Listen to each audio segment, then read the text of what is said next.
Welcome to Relationship Mastery, a podcast for those who want to learn how to master the art of creating happy, healthy, and loving relationships. Please join me, Adey-Jones, and my co-host, Barry Selby, each Tuesday at 1 p.m. Pacific for a lively and informative conversation on everything to do with relationships. Good morning, everyone. Thank you for joining us. Barry and I are going to have our air our dirty laundry today. Oh, yes. If you haven't heard about behind the scenes, you're going to find some stuff out. This has been a subject. The subject today is going to be going with the flow or not. And the reason this has come up for Barry and I is that I have been having construction done at my house for the last, oh my God, I'm embarrassed to say, 9-10 months now. What I thought was going to be a 4 or 5 month job as what they say with construction as usual. It's twice the time and twice the money. But what I've been very, very aware of is how much I have had to relinquish control. And I realize what a control freak I am because it's just had a life of its own. But what it's also impacted, because I'm living in my house while I'm doing this renovation or remodel, massive remodel. But it's also the fallout of how you impact other people, meaning Barry. Indeed. You, more than anybody, I think. Maybe you and Hootie and myself and my dog. But I've had to literally change plans with Barry last minute on a number of occasions. Mostly, I would say 99% is to do with construction because it's a very noisy, big deal that's happening. And if I've got a crew here, to ask them to be quiet for an hour costs me hundreds of dollars and sets us back. So Barry has been incredibly patient, but it has impacted him because I have often said in the morning, whoops, I don't think I can do it today. So I'd love to hear from Barry how it's impacted you and what have you seen in all of this going with the flow or not. Actually, you've been brilliant so far. You've gone with me. So the thing about it is definitely there is this challenge of having plans move around because the thing is you've had things that are basically really beyond your control. So it's not like you're just doing it because you feel like doing it. It's because you haven't had the ability because of noise, etc., to do it.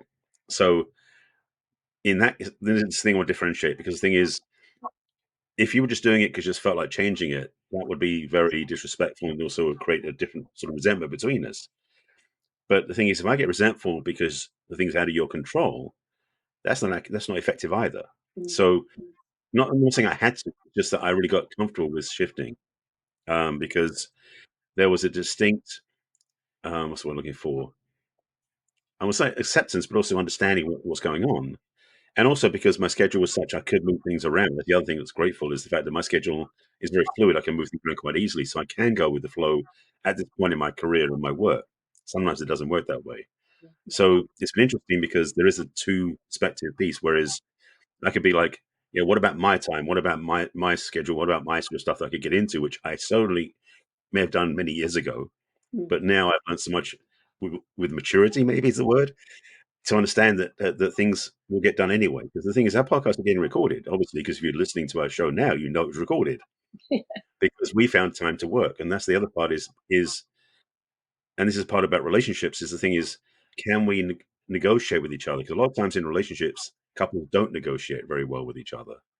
So that may be what we're talking about today too. But yes, it was actually more entertaining than anything else. to get the kids like, are we going to go today? We're going to go tomorrow. We're going to go today. So it was fine for me ultimately. Still is. Yeah, and I love what you bring up, and it's so. I'll tell you what it brought up for me because I always laugh and say I'm so British. I'm one of those people that you accept an invitation, you go even if you're dying and your leg is hanging off. You show up. Right. Yeah. The way I was brought up. You never sit there and go, I don't know if I feel like it. You just don't do that. For me, when I first came to America, I discovered this word flaky.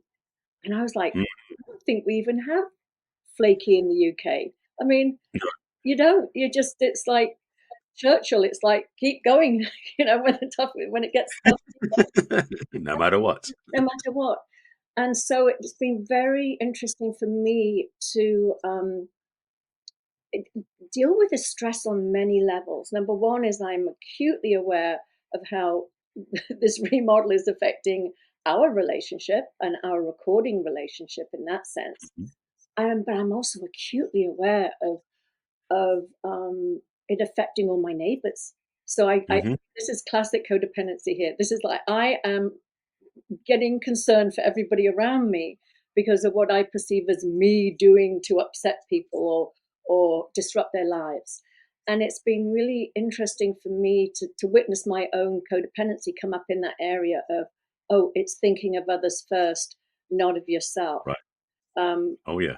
because I go to the place of, well, you initiated it, you started it, you don't get to complain. It's like you've got to go along with the flow. Um, Whereas the impact on others has been hard for me, and it's ego. It's hard for me. It's like, no, I'm stiff upper lip British. We, like I said, we do things right. We show up. True. Yeah. We're going to Yes. show up. That's true. And the thing on that as well, because I'm looking back, as we had a new roof put on the house a month ago, I guess it was, and thankfully, the times that I was going to record, I could schedule their lunch break at the same time I was doing the recording, so it actually worked out really well. But that was like twice that happened. It wasn't a major thing, but to go through months of this to negotiate that sort of thing can be a real challenge. I understand totally, and I know because I don't say a sense of dread, but I know what's coming forward in about another 3 or 4 weeks is that how the whole house is going to get remodeled. Well, not remodeled, but rebuilt because the upstairs wasn't to code. And so whilst they're repairing what was originally the water damage from the roof leaking, which once the roof got repaired, they're putting in new ceilings. They discovered there's asbestos. Oh dear. So now they're going to go through and pull everything out. So this is now a much bigger project than they planned originally, and they're putting in new windows to code because the size were wrong. So bottom line is, I'm going to go through something very similar. It feels like in maybe 3 or 4 weeks once the orders go through because they've got back orders for all the pieces they need. Mm-hmm. Um, However, because I know it's coming and I know what you went through, I'm looking at, okay, how can I make this work and set up as a way where I can find a space where I can always record no matter what, or find a time to schedule with everybody so I can have that downtime to record, because I know it's possible. I just don't know how it's going to work yet. But the thing is, in a way, you going ahead with what you went through and kind of gave me an example of what can be challenging in a way, so I can use it as a lesson for myself. Yeah. So there's a blessing in that side. But still, it's an interesting conversation. So that's again back to the point: is the going with the flow, and in a way, this is also about agreement stuff too. We talked about agreements months ago, but about keeping agreements, about renegotiating and making new agreements or saying no to things. 'Cause like for example, you said about you go out and if you said yes to something, you go no matter what. I've gotten much better now at like planning ahead in the sense when somebody invites me to something, I used to default to saying yes because that was a people pleaser in me. Yeah. Yes, codependent too. But now it's kind of like at most I'll give them a maybe and I'll confirm closer, or I'll say no up front because I just know that there's something's going to happen between now and then where it won't work. Yeah. So I'm getting better at planning ahead, which is what most people don't do. Frankly, they're always like, let's say yes to well, excuse me. People like me were people pleasers will be saying yes to everything Mm. and then disappointing everybody, which is like you were saying. Yeah, yeah, that's really interesting you're bringing that up because yeah, I am the same. I remember working with somebody, this sort of business coach or something. She's like, yes, every Sunday night, get your calendar out. Look what your week's going to be like. And I'm like, are you kidding me? On a Sunday night, you look like what your week's going to be like. My month, year is planned ahead as far as really structuring and knowing precisely for what you're saying. Obviously there's fluidity in that, but knowing the bigger picture and then fitting it all in, managing to see that you are going to be able to get to what you've committed to getting to. Sometimes, like we say, talking about this situation, there's factors that come into it, that you just can't anticipate. I just bought this had this brand new kitchen put in, really amazing and everything. And part of the 2 days when we were recording, we're having to have repair people back out because it's not working. And they keep Yep. wanting to come exactly at the time that window when we record.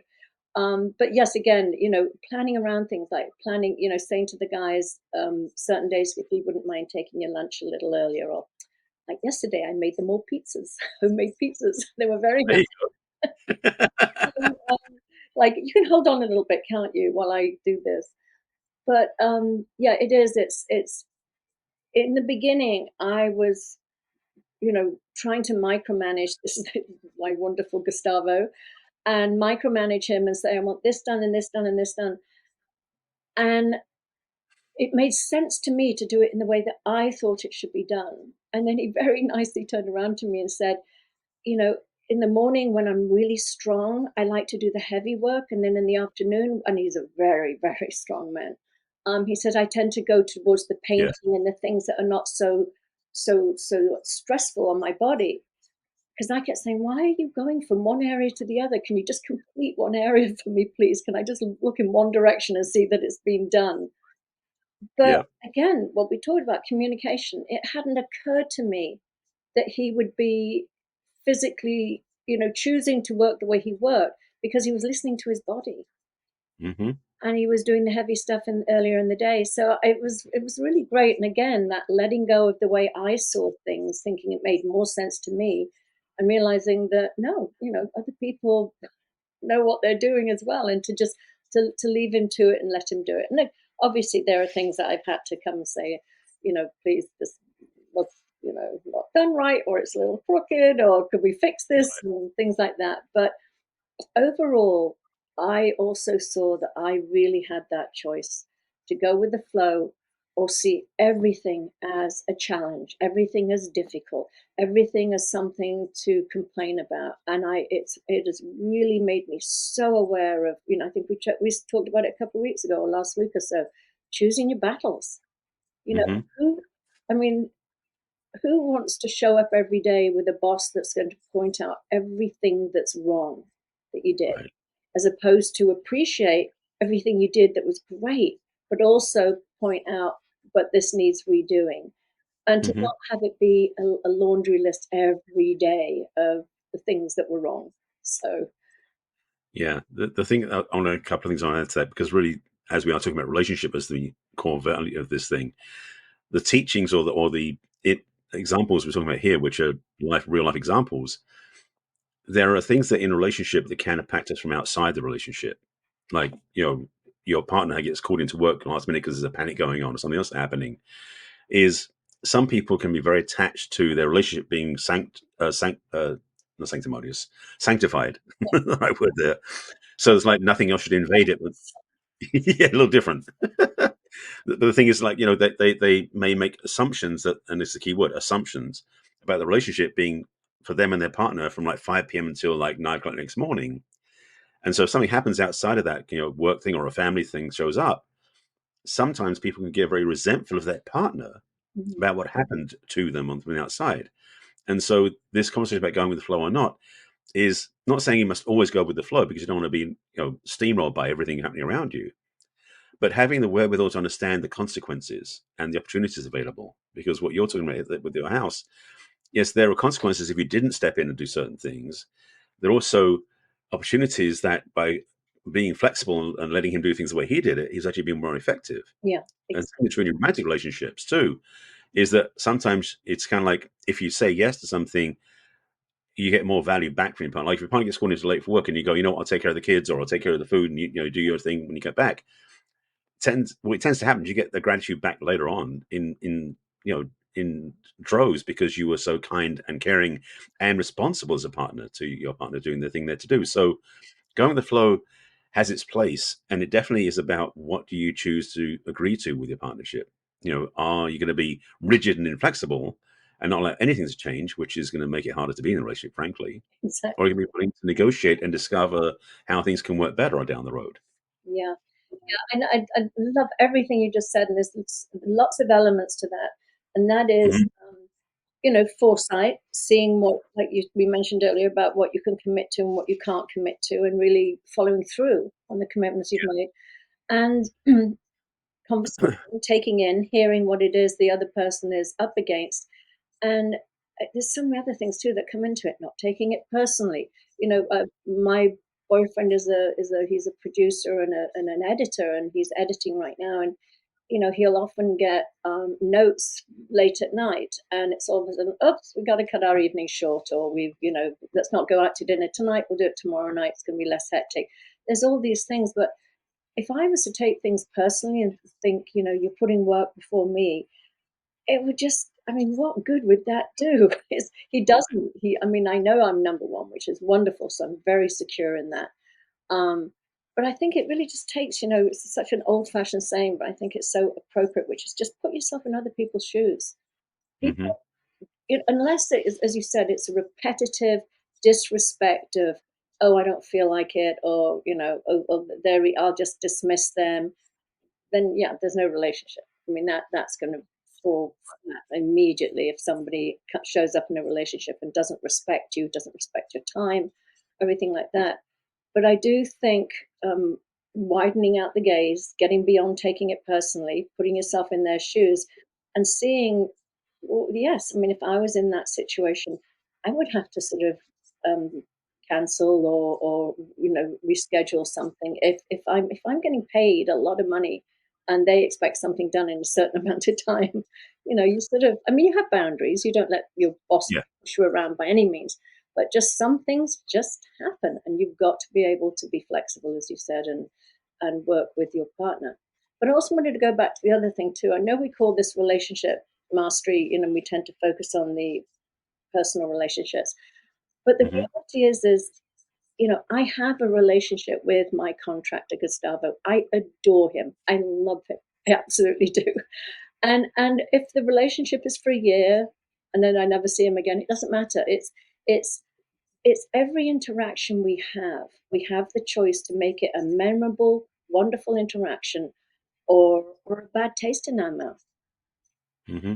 So that's why I'm saying I think we should give respect to everybody we're in relationship with, including ourselves, not just our partners. Whether it's somebody that is, a short term, has a relationship where they work for you for a short term, or whether it's my housekeeper that comes in once a week. We have really great relationships. I really make sure that I feel very happy with all of my relationships, not just my primary relationship, whether it's my children, Well, my siblings, my dog, my cats.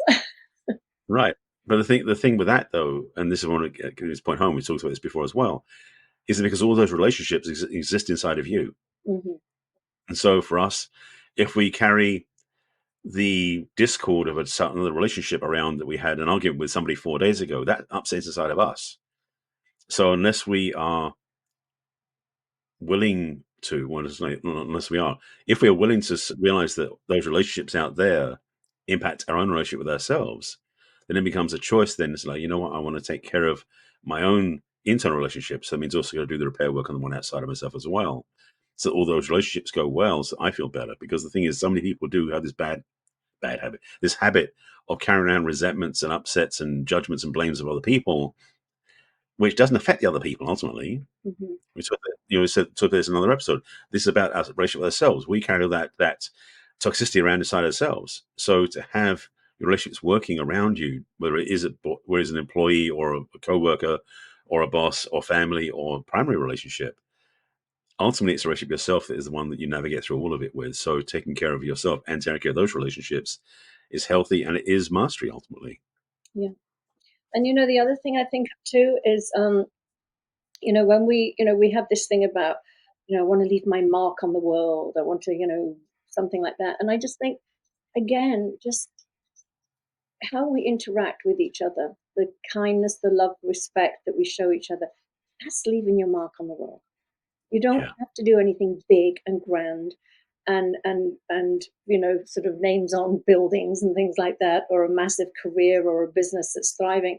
Just how you interact with others, that people can walk away from the interaction with you and say, and again, it's not people pleasing. We're always talking about being authentic and about taking care of ourselves first.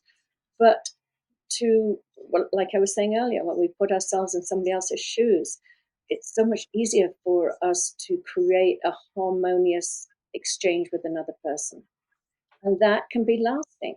It can really be lasting. I've been to eulogies or, I think I shared this a while back when my friend passed away very suddenly. And, she was so loved. And she used to take people on hikes.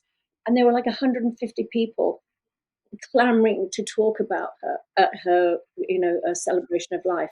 It was incredible the impact she'd had on these people, just because of just who she was and how she interacted with people. It was always with kindness and Hmm.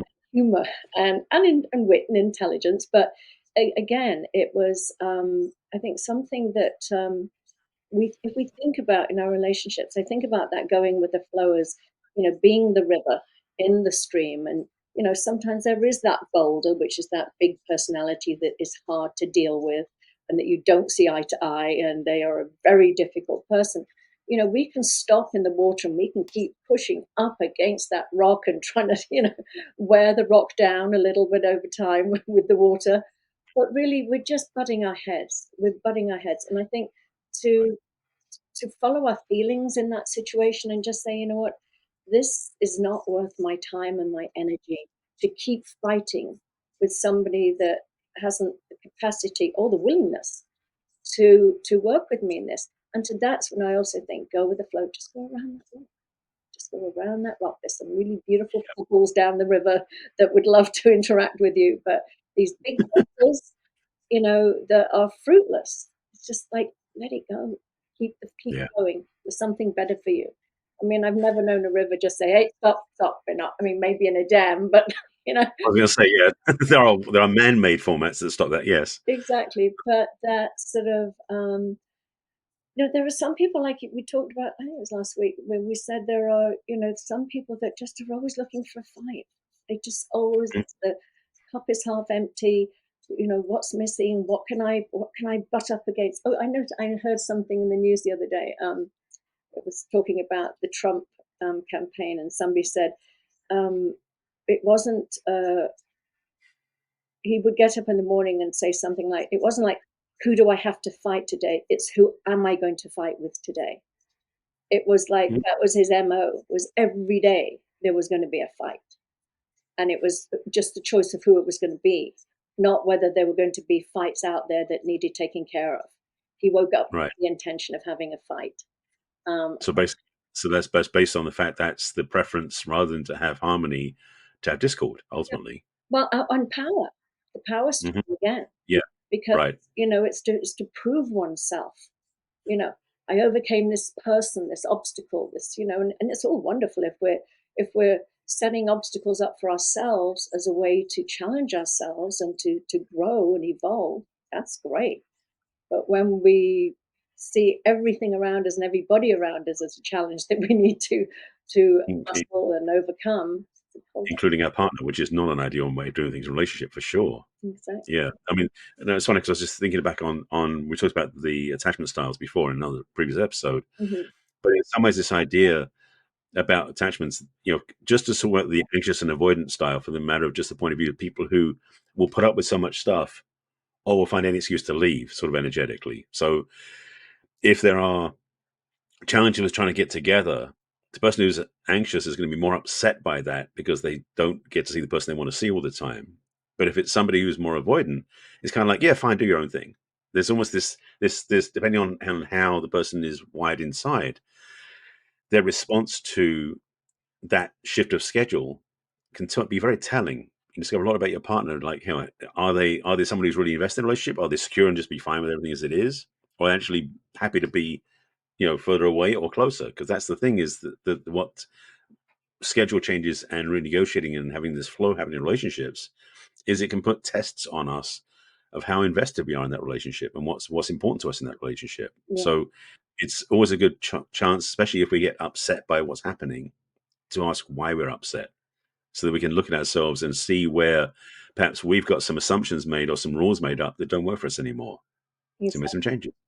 Yeah, and I love what you're saying on a couple of levels. It's like this. We're not saying go with the flow, become a doormat, let everything just flow over you. It's just to be discerning. And to go Hmm. back to what you said in the beginning, when we know that we are valued, when we know our time is valued. I used to have Hmm. a friend years ago. She would always want to have. She was a producer. And she'd want to have dinner with me, and she'd always be half an hour late. And it would drive me nuts. I mean, a whole half an hour, I would sit there and wait for her. And it ruined our relationship because I knew in her mind, she thought her time was more important than mine. Mm. Therefore, I'm thinking of something, a funny story I'll share in a minute, but it was really was her time was more important. When she walked in the restaurant, we needed to go. That was it. That was the beginning of our evening together. So her insurance was to be half an hour late. And it's funny, I years ago worked on a film with Elizabeth Taylor, and she was Mm-hmm. it was like she was the last one to be called onto the set. Everything had to be in place. If she set foot in the set, it was roll. I mean, you did not wait a second. Otherwise, she'd walk off and wouldn't come back out of her trailer because she was that old sort of superstar, movie star character that was like, I'm the most important thing here. Everybody else needs to be ready for me. My time is precious, even though she's sitting in the trailer 10 feet away. And it's not like she was off somewhere else.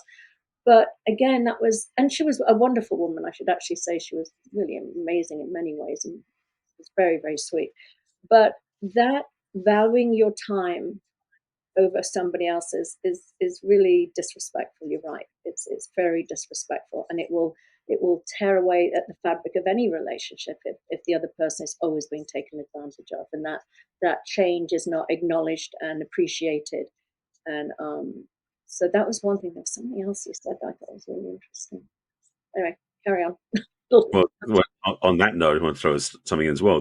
I remember a couple I knew, they came back a long time ago now, who were friends, and they said that basically there was this situation where I presume, I may be wrong, she was always the one that was half an hour late. Like every single time, it's like, we're going to leave this time. This is when we're going to. This is the time it's going to take her. So what they discovered was, or I was negotiated, was that basically he would give her time half an hour earlier than they needed to leave, Mm-hmm. so that she'd be ready on time. And in fact, he wouldn't stress over it because it was such a game they got to play, because it became something fun, because they realized that's going to happen.